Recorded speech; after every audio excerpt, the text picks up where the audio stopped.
Bueno, ahora vamos a hablar de la segunda ponencia. Va a ser presentada por la doctora Claudia Vázquez Guamán.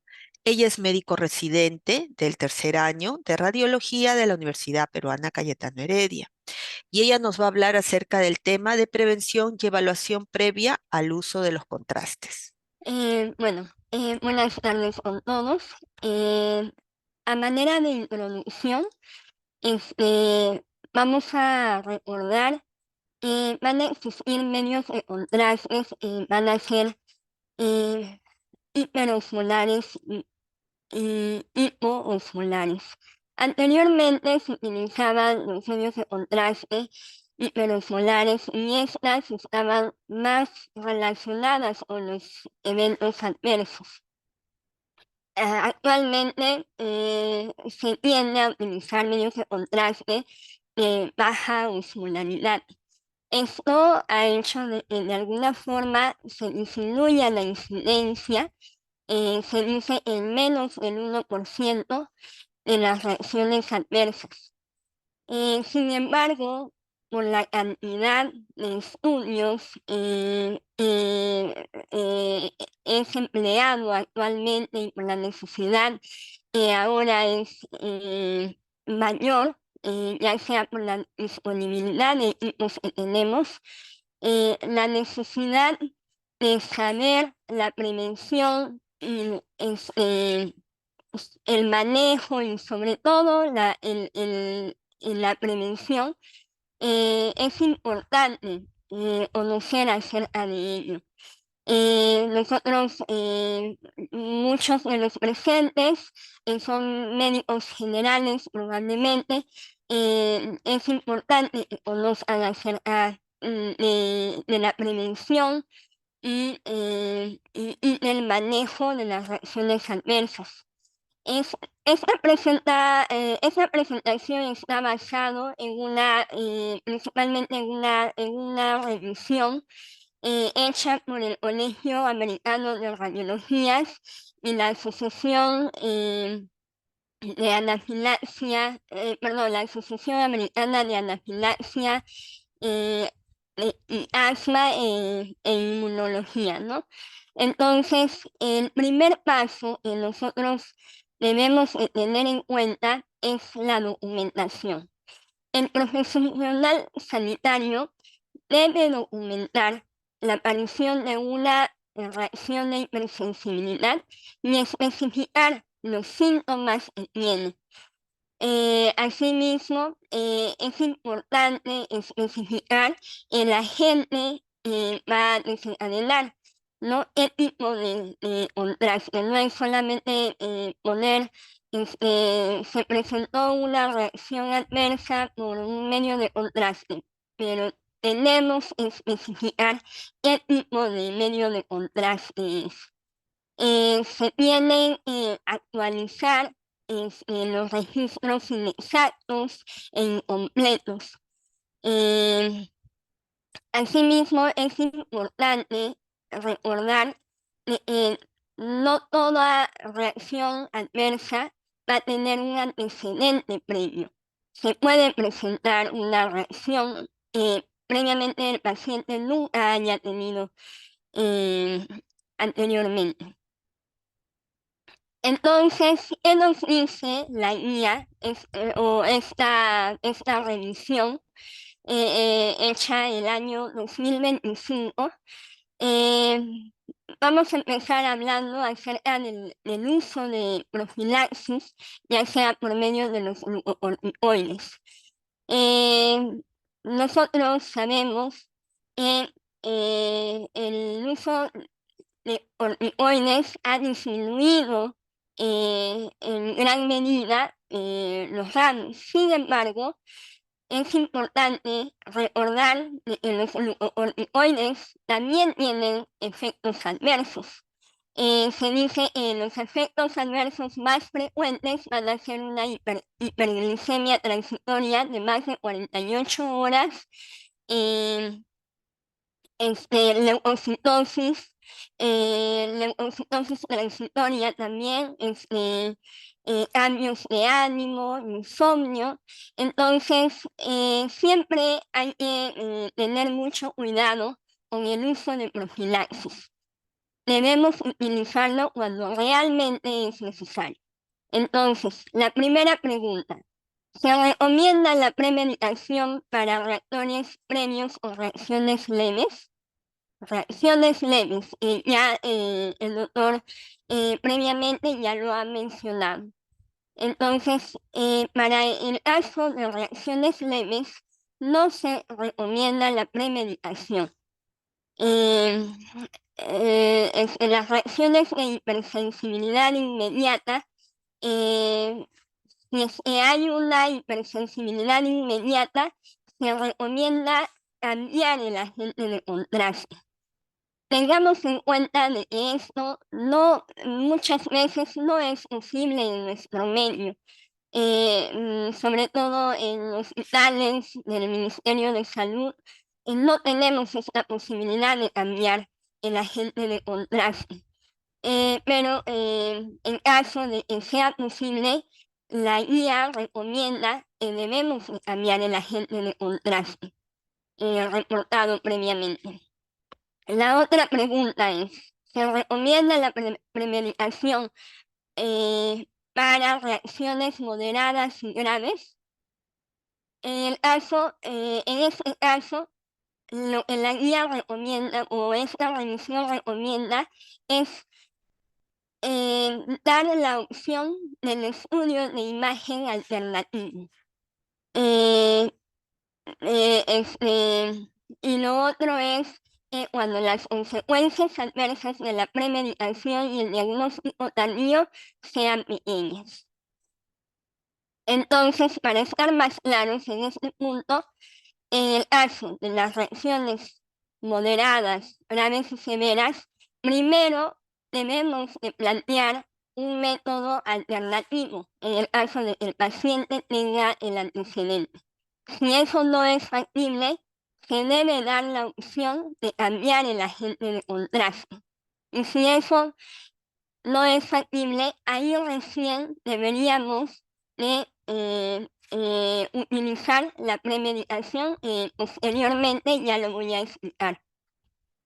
El estudio, el estudio de normalmente utilizan medios de contraste, ya sea una tomografía, una resonancia, siempre deben de realizarse en un entorno hospitalario con un equipo que tenga una respuesta rápida, disponible, e incluya el personal, equipos y suministros para poder tratar la anafilaxis. Entonces, existen diferentes mitos que de alguna forma vamos a tratar de esclarecer.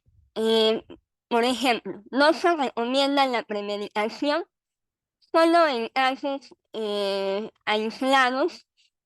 Este, eh,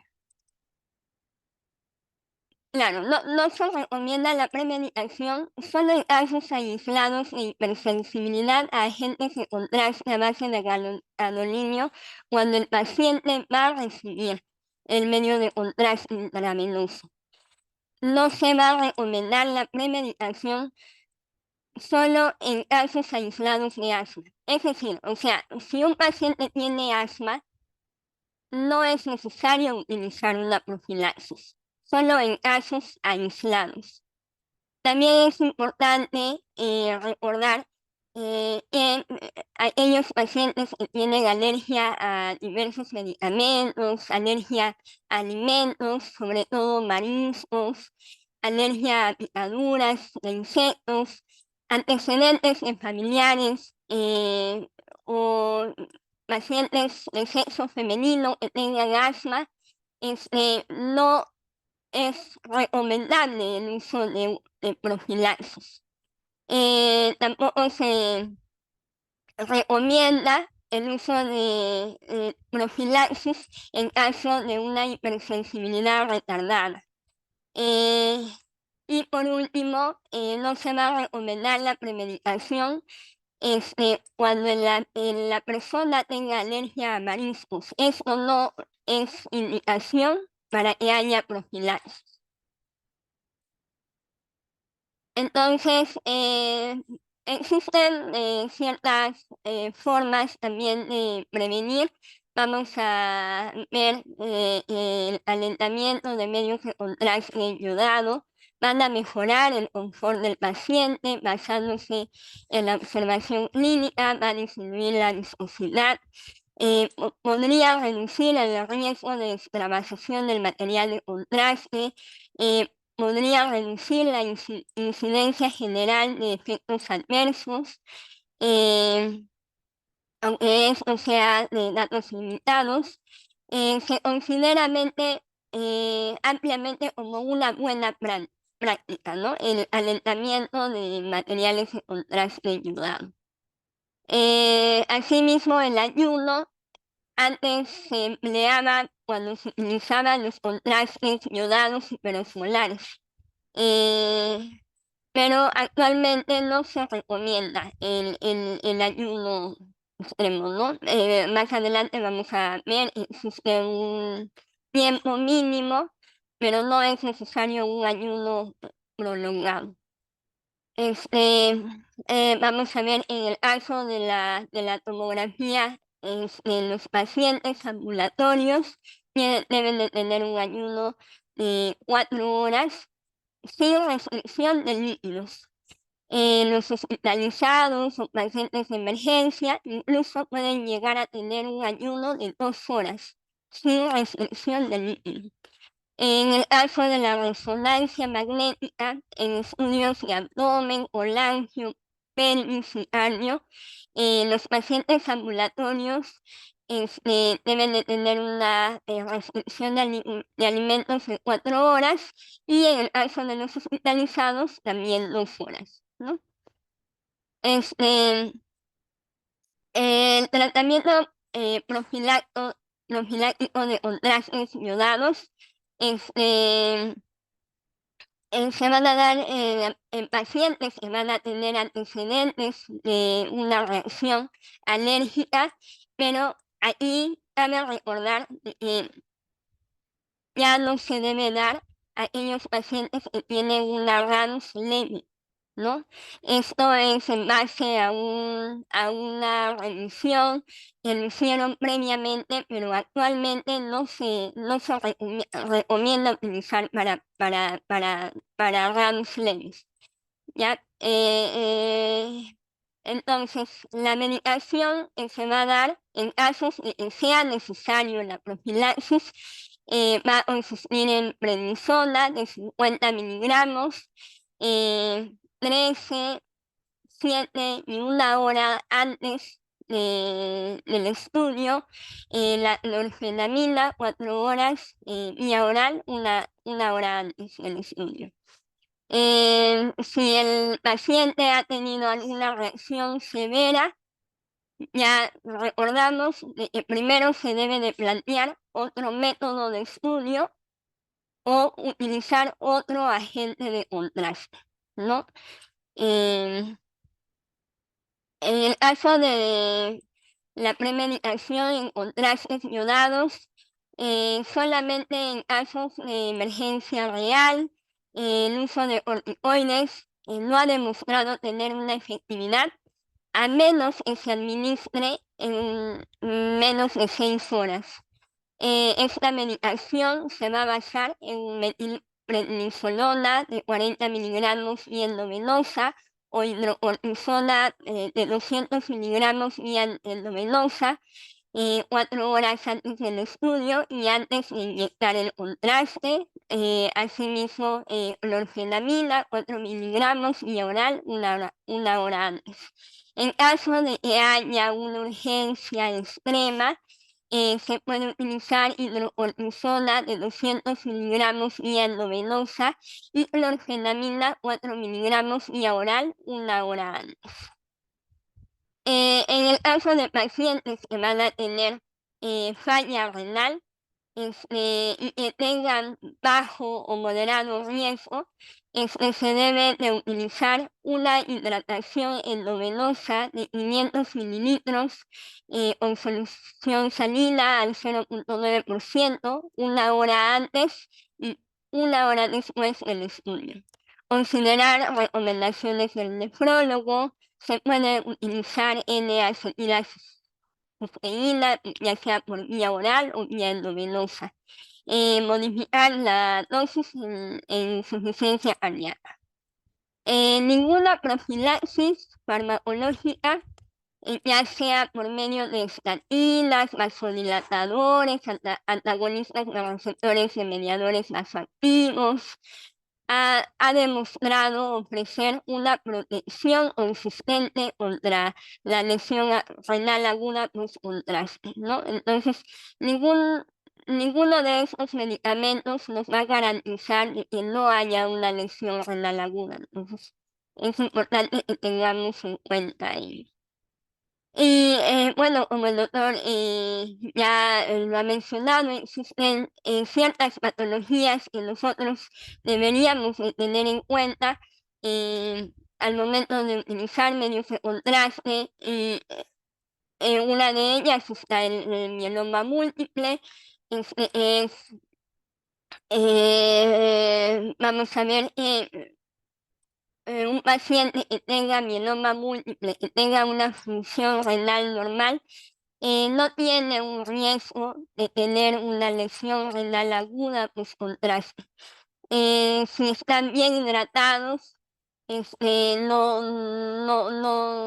va a haber inconveniente, ¿no? En el caso de que tenga una función renal disminuida, se puede proceder a hidratar al paciente. Sin embargo, aumenta el riesgo de tener una lesión renal aguda pues contraste. La hipercalcemia puede incrementar el riesgo de daño renal. La extravasación del material de contraste. Es importante que nosotros tengamos mucho cuidado al momento de ejercer la técnica.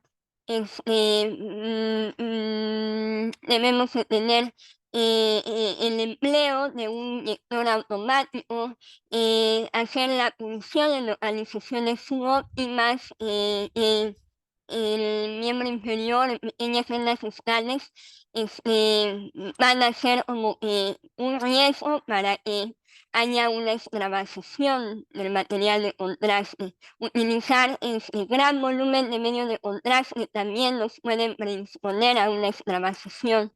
Medios de contraste de alta osmolaridad, de alta viscosidad, y el paciente también puede tener ciertos factores de riesgo, ¿no? Este, las complicaciones, podemos tener un síndrome compartimental, lesiones de la piel, ya sea úlceras o necrosis de los tejidos blandos.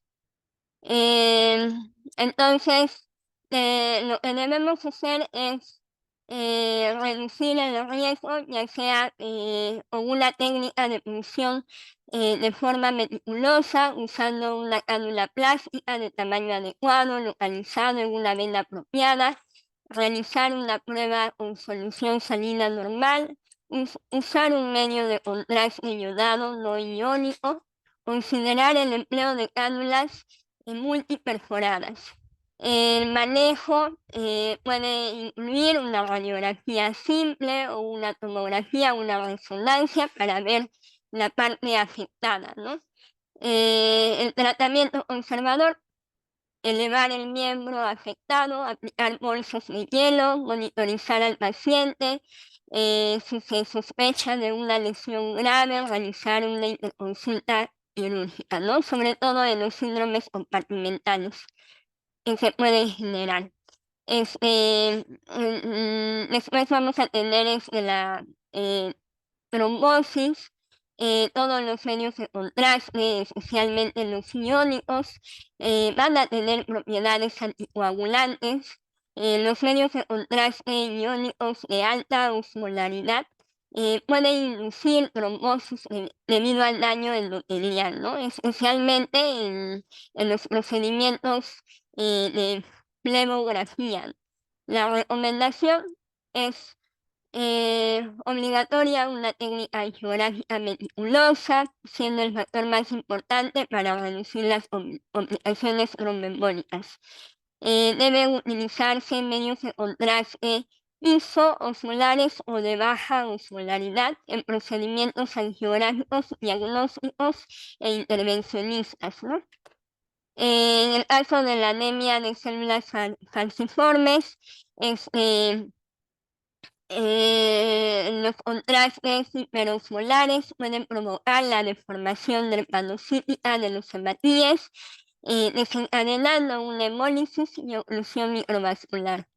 Eh, en el caso de los agentes hipoosmolares, no van a provocar mayor cantidad de efectos adversos en esta población. Por lo tanto, es importante utilizar medios de contraste hipoosmolares o isoosmolares en aquellos pacientes que tengan este antecedente de anemia de células falciformes. Y hidratar al paciente antes de la administración de contraste. Eh, en el caso de contrastes en base a gadolínio, la osmolaridad no va a representar ningún problema significativo.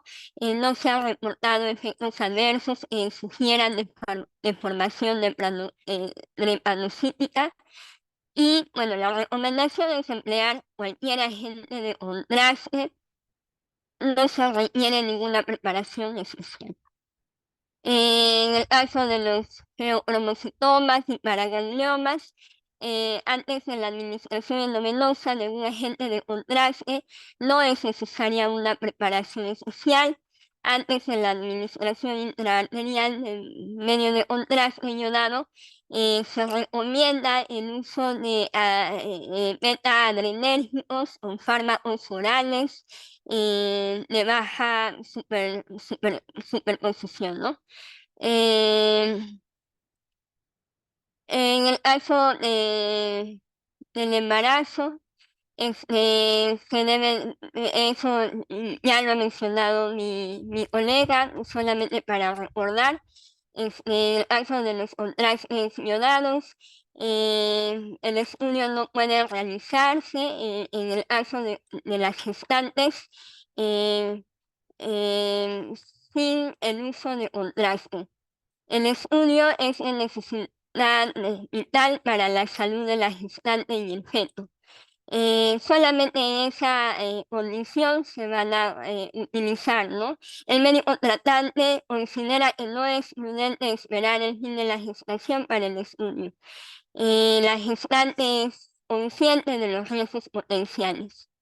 Em, en el caso de los agentes basados en gadolínio, está contraindicado de forma absoluta, ¿no?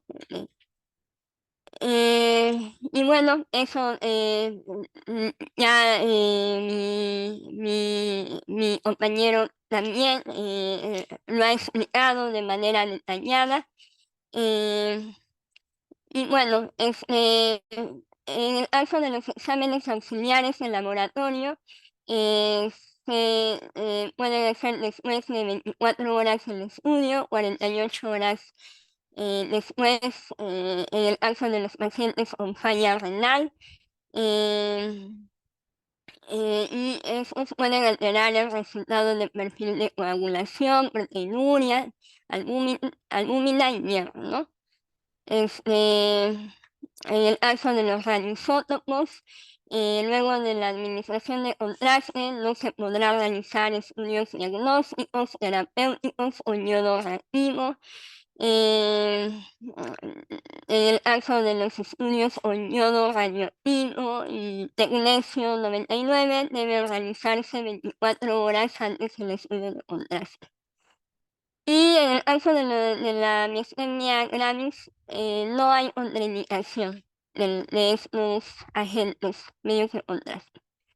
Y bueno, eso sería toda la presentación de esta parte, eso vendría a ser la bibliografía. Agradecemos a la doctora Belén Vázquez por su presentación